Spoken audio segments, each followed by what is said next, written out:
সম্মানিত ভাইরা আমার, বিশ্ব নবীর জামানায়, আল্লাহ নবীর জামানায় আল্লাহ পাক রব্বুল আলামিন সরাসরি 7 জন যুবকের কথা আল্লাহ পাক রাসূলকে জানাই দিলেন। আল্লাহ পাক বলছেন, নাহনু নাকুসু আলাইকা নাবাআহুম বিল হাক্কি। নবী গো, আপনি এখন থেকে 6000 বছর আগেকার কথা, আল্লাহ নবীর জামানার থেকে 6000 বছর আগেকার কথা। আল্লাহু আকবার। কি সেই কথা? সেই জামানায় একজন এই বুবু হাসিনার মতো একজন শাসক ছিল, নাম ছিল দাকিয়ানুস। কি নাম ছিল? এই দাকিয়ানুস এলান করলো, ঘোষণা করলো, বাটি চালান দাও, আমার রাজ্যের মধ্যে দেখো কে আমারে রব মানে না, আমি সারা ইলাকে অন্য কাউকে মানে নাকি। এরকম করে খুঁজতে খুঁজতে খুঁজতে খুঁজতে 6 জন যুবক বের হলো। কয়জন? এই 6 জন যুবককে ডাক দিল। ডাকার পর দাকিয়ানুস বলল, শুনলাম তোমরা নাকি আমাকে রব মানো না। এরা বলল, না, তোমাকে আমরা রব মানি না। তাহলে কারে রব মানো? এই 6 জন বলল, যেই রব, যে আল্লাহ আমাকে সৃষ্টি করেছেন আর তোমাকে সৃষ্টি করেছেন, সেই রব একমাত্র আল্লাহ ছাড়া আমরা কাউকে রব হিসাবে মানি না। আল্লাহু আকবার। এই দাকিয়ানুস বলল, যুবকেরা, তাহলে তোমরা শোনো, তোমাদেরকে সময় দিলাম 1 দিন। এই 1 দিনের মধ্যে যদি তোমাদের সিদ্ধান্ত থেকে পরিবর্তন না হও, আমি দাকিয়ানুস বললাম তোমাদেরকে আগামীকাল সারা এলাকার লোকজনকে ডেকে তোমাদেরকে ফাঁসির কাস্টে ঝোলায় মারব। ইন্না লিল্লাহি ওয়া ইন্না ইলাইহি রাজিউন। এই 6 জন যুবক সিদ্ধান্ত নিল, যেহেতু আগামীকাল আমরা যদি এই বাদশার কাছে যাই, তাহলে আমাদেরকে তো হত্যা করে ফেলবে, ফাঁসির কাস্টে আমাদেরকে ঝুলিয়ে মারবে, আমরা যাব না। তাহলে কি করবা? 6 জন যুবক মিলে সিদ্ধান্ত নিল, আমরা আর দাকিয়ানুসের কাছে আমরা যাব না, আমরা তার দেশেও থাকবো না, আমরা অন্য দেশে পলায়ন করব, অন্য রাজ্যে তোমরা চলে যাবে।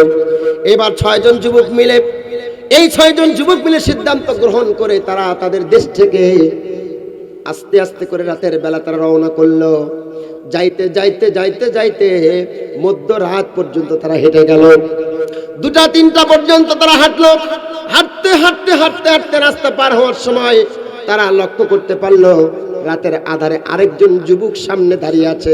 এই 6 জন ভয় পেয়ে গেল, এই বুঝি আমরা ধরা পড়লাম, মনে হয় দাকিয়ানুসের কোন সৈন্যবাহিনী আমাদেরকে ধরার জন্য সামনে দাঁড়িয়ে আছে। হাঁটি হাঁটি পা পা করে কাছে চলে গেলাম।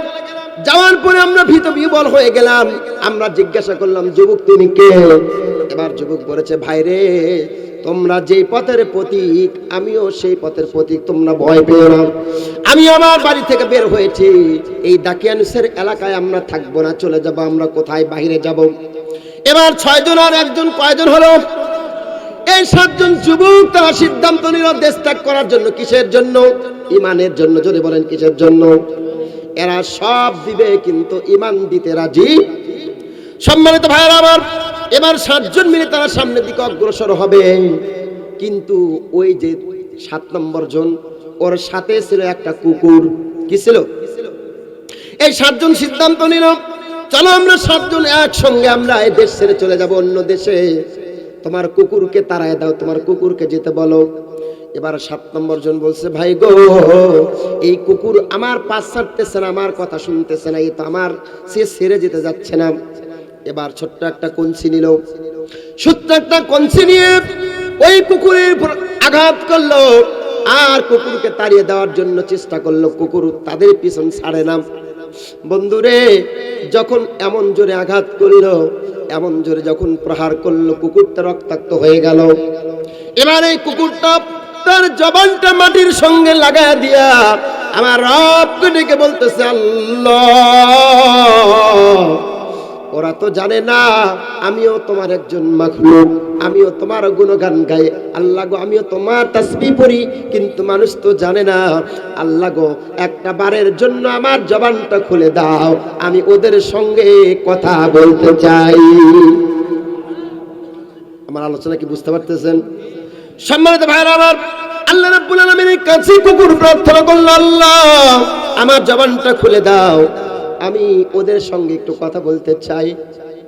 ভাইরে কি দিয়ে বুঝাবো, এই দুনিয়ার জীবন যেদিন শেষ হয়ে যাবে, তোমার আমার যখন হিসাব শুরু হয়ে যাবে, এমন একটা মুহূর্ত আসবে তোমার আমার এই ঠোঁটটা বন্ধ করে দিবে। এই ঠোঁটটা বন্ধ করার পরে আমার হাত কথা বলবে, আমার পা কথা বলবে, আমার শরীরের অঙ্গ প্রত্যঙ্গ গুলো কথা বলবে। আচ্ছা বলেন তো, যে আল্লাহ পাক এই হাত দ্বারা কথা বলাতে সক্ষম, ওই আল্লাহ কি কুকুরের দ্বারা কথা বলাতে সক্ষম কিনা? সম্মানিত ভাইরা আমার, এবার এই ঘোষণা দেওয়ার সঙ্গে সঙ্গে আল্লাহ পাক রব্বুল আলামিন কুকুরের জবানটুকু খুলে দিলেন। এবার কুকুরের জবান যখন খুলে গেল, এবার কুকুর 7 জন যুবককে বলতেছে, যুবক রে, আমারে তোমরা তাড়িয়ে দিও না, আমারে তোমরা তাড়িয়ে দিও না। তোমরা যেমন ইমানদার, আমিও কুকুর তেমনই ইমানদার। আমি তোমাদের কোনো ক্ষতি করব না, আমি তোমাদের সাহায্যে আসবো, আমি তোমাদেরকে সাহায্যই করব। আল্লাহু আকবার। সম্মানিত ভাইরা আমার, এবার 7 জন যুবক আর এই কুকুরটা আস্তে আস্তে আস্তে আস্তে করে হাঁটা শুরু করলো। হাঁটতে হাঁটতে হাঁটতে হাঁটতে যখন ফজরের আজান দিল, এবার 7 জন তো ভয় পেয়ে গেল। আমরা সারা রাত হাঁটলাম, কিন্তু দাকিয়ানুসের এলাকা তো আমরা ছাড়তে পারলাম না। আর একটু পরে ফজরের আজান দিবে। ফজরের আজান পড়ে আবার যখন পূর্ব দিকে সূর্য উঠবে, সব মানুষ তো আমাদেরকে দেখে ফেললে, আমরা তো ধরা পড়ে যাব। কি করা যায় চিন্তা করতেছে। এবার 7 নম্বর যুবক 6 জনকে ডেকে ডেকে বলতেছে, যুবক রে, ভয় পেও না, ভয় পেও না, আমাদের সঙ্গে আমাদের রব আল্লাহ আছে। তাহলে কি করা যায়? একটু পর তো ফর্সা হবে, দিনের আলো আসবে, আমাদেরকে ধরে নিয়ে যাবে। এবার 7 নম্বর যুবক বলতেছে, আমার বন্ধুরা, আমার সাথীরা, আমার কাছে একটা সংবাদ আছে। এই যে যেখানে আমরা এখন অবস্থান করছি, এর পাশে একটা গুহা আছে। কি আছে? এই পাশে একটা গুহা আছে। চলো আমরা আর দেরি না করে ওই গুহার মধ্যে আমরা ঢুকে যাই। আমরা সারা দিন এই গুহার মধ্যে থাকবো। আবার যখন সন্ধ্যা হবে, আর 7 জন যুবক যখন গুহার মধ্যে ঢুকে গেল, এই 7 জন যুবক যখন গুহার মধ্যে ঢুকে গেল, তাদের সিদ্ধান্ত ছিল সারা দিন আমরা এই গুহার মধ্যে থাকবো। আবার যখন সন্ধ্যা হয়ে যাবে, সন্ধ্যার পর আমরা গুহার ভিতর থেকে আবার বের হয়ে আসব। 7 জন যুবক এই গুহার মধ্যে ঢোকার পরে এরা দোয়া করলো। সেই দোয়াটা আল্লাহ রাব্বুল আলামিন কোরআনুল কারীমের মধ্যে কত সুন্দর করে রেকর্ড করে দিলেন। তারা বলল, ইজ ক্বালু ফাকালু রব্বানা রব্বানা রব্বিস সামাওয়াতি ওয়াল আরদ। সোনার ভাইরা, আমার আব্বা জানেরা, এবার 7 জন যুবক পরিশ্রান্ত ক্লান্ত, তারা সবাই বলল, যেহেতু আমরা সারা রাত আমরা হেঁটেছি, আর দেরি করা যাবে না, চকো আমরা সারাটা দিন আজকে একটু গুহার মধ্যে ঘুম পারি। কি করবে? গুহার মধ্যে আমরা ঘুম পারি। আল্লাহ পাক রব্বুল আলামিন ওই গুহার মধ্যে তাদের এমন ঘুম দিল, এক ঘুমে 1 নয় 2 নয় 309 বছর ঘুম পাড়ায়া দিল। আর আস্তে কোন কয় বছর? 309 বছর পর ঘুম দিল। এই 309 বছর তারা যখন গুহার মধ্যে ঘুমায় পড়লো। আচ্ছা বলেন তো, 309 বছর যদি একটা মানুষ ঘুমায়, দাড়ি মোছ যদি না কাটে, অবস্থা কি হবে? 309 বছর পরে ঘুম থেকে জাগ্রত হওয়ার পরে তারা একে অপরের দিকে তাকালো। মোছগুলো বড় বড় হয়ে গেছে, দাড়িগুলো বড় হয়ে গেছে, হাতের নখগুলো অনেক বড় বড় হয়ে গেছে। আমার আব্বা জানেরা, 309 বছর ঘুম পাড়ার পরে, ওঠার পরে ওরা বলতেছে, কিরে বহুক্ষণ তো আমরা ঘুম পারলাম, আমাদের তো ক্ষুধা লেগে গেছে। একজন গুহা থেকে বের হয়ে যাও, কিছু খাবারের ব্যবস্থা করো। এবার ওই 7 জন যুবকের মধ্যে থেকে একজন যুবক গুহার মধ্যে থেকে বের হলো। বের হওয়ার পরে এই রানী সংকেল বাজারে চলে গেল। আচ্ছা বলেন তো, 309 বছর আগেকার টাকা আর 309 বছরকার পরের টাকা কি মিলবে? এবার এই যুবকটা যখন 309 বছর আগেকার টাকা নিয়ে বাজারে গেল খাবার কেনার জন্য, যেই দোকানে গিয়েছে খাবার কেনার জন্য, দোকানদারকে খাবার নেওয়ার পরে যখন টাকাটা দিয়েছে, দোকানদার বলছে, এই নকল টাকা, এই আসল টাকা তুমি কই পাইলা? 2-4টা কথা হতে হতে চতুর্দিক থেকে লোকজন সমবেত হয়ে গেল। এই খবরটা ছড়িয়ে পড়তে পড়তে পড়তে পড়তে পুলিশ জানলো, জজ জানলো, ব্যারিস্টার জানলো, জানতে জানতে জানতে জানতে 309 বছর পরের যিনি রাজা ছিল সেই রাজার নাম ছিল মুসলিমদের রাজা, ইসলাম মুসলিমের রাজা নাম ছিল তন্দুরুস। কি নাম? এই তন্দুরুসের কাছে সংবাদ চলে গেল।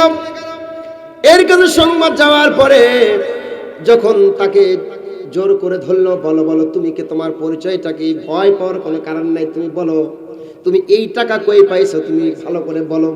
এবার যুবক বলতেছে সব ঘটনা ওই রাজাকে খুলে বলল। আল্লাহু আকবার।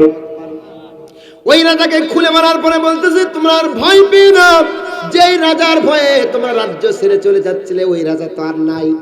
এই টাকাটা 309 বছর আগেকার টাকা, তোমার ভয় পাওয়ার কোনো কারণ নাই। চলো আমরা সবাই মিলে তোর সঙ্গী সাথীদেরকে কবর থেকে, ওই গুহার ভিতর থেকে আমরা সবাই মিলে বের করব। এবার এই মুসলিমদের রাজা তন্দুরুস অনেক মানুষজন লোকজন নিয়ে এই যুবককে নিয়ে ওই গুহার দিকে চলে গেল। গুহার পাশে যাওয়ার পর বলতেছে ভাইজান আপনারা সবাই একসঙ্গে গুহার মধ্যে ঢোকেন না, কারণ আপনারা যদি সবাই মিলে একসঙ্গে গুহার মধ্যে ঢোকেন তাহলে আমার বন্ধুরা ভয় পেয়ে যাবে। কথা বলো ঠিক কিনা? ভয় পেয়ে যাবে। সুতরাং তোমরা এখানেই থাকো, আমি গিয়ে তাদেরকে সবকিছু বুঝাইয়া তাদের সকলকে সামনে নিয়ে আসবো। এই কথা বলার পরে এবার মুসলিমদের রাজা তন্দুরুস এবং তার লোকজনগুলো এই গুহার পাশেই সবাই দাঁড়িয়ে থাকলো।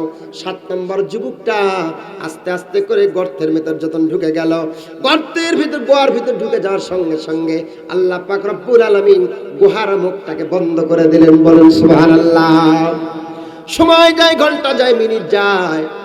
এবার এই ইসলাম মুসলিমদের তন্দুরুস নামক এই ব্যক্তিটি এবং তার দল যে লোকজনগুলো ছিল সবাই মিলে এবার গুহাটা খুঁজতে শুরু করলো। তারা আর গুহা খুঁজে পাচ্ছে না। আল্লাহু আকবার। তারা আর গুহা খুঁজে পাচ্ছে না। এবার কথা হলো এই সবাই মিলে এইদিকে গুহাগুলো খুঁজতে শুরু করলো। যুবকটা গুহার মধ্যে চলে গেল।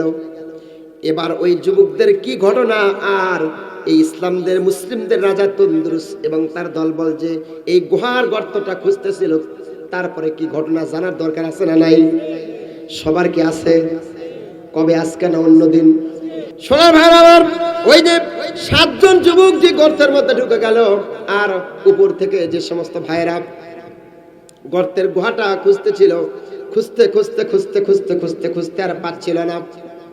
এক পর্যায়ে দীর্ঘক্ষণ হয়ে গেল, যখন তারা ক্লান্ত হয়ে গেল, ক্লান্ত হওয়ার পরে যখন তারা ওই গুহার মুখটা খুঁজে পাচ্ছিল না, এবার সবাই মিলে সিদ্ধান্ত নিল যেহেতু দীর্ঘক্ষণ খোঁজার পরে আমরা যেহেতু আর খুঁজে পাচ্ছিলাম না, সুতরাং একটা কাজ করা হোক। সেখানে একটা কাজ, সেই কথাটা কোরআনের মধ্যে আসছে। কেউ বলল এখানে একটা স্মৃতিস্তম্ভ তৈরি করা হোক, আর কেউ কেউ বলল না এই জায়গায় একটা ওদের নামে একটা মসজিদ নির্মাণ করা হোক। এবার বিভিন্ন জন বিভিন্ন মতামত যখন দিল তখন লক্ষ্য করা গেল বেশিরভাগ মানুষগুলো সিদ্ধান্ত দিল আমরা এই জায়গায় একটা মসজিদ নির্মাণ করব। তখন সেই তন্দুরুস বাদশার মাধ্যম দিয়ে ওই গুহায় একটা মসজিদ নির্মিত হয়েছে, যে মসজিদটা আজও পর্যন্ত বিদ্যমান। জোরে বলেন সুবহানাল্লাহ। সেখানে এখন পর্যন্ত আজও পর্যন্ত মসজিদটা রয়েছে। ওই যে 7 জন যুবক গুহার ভিতরে ঢুকে গেল, গুহাটা বন্ধ হয়ে গেল, ওই গুহাটা এখন পর্যন্ত বন্ধ আছে। আল্লাহ রাব্বুল আলামিন তাদেরকে ওই গুহার ভিতর থেকে কিয়ামতের আগে আল্লাহ রাব্বুল আলামিন সেই গর্তের ভিতর থেকে তুলবেন। ওই 7 জন যুবক ছিল একদম জান্নাতি যুবক। জোরে কোন মারহাবা।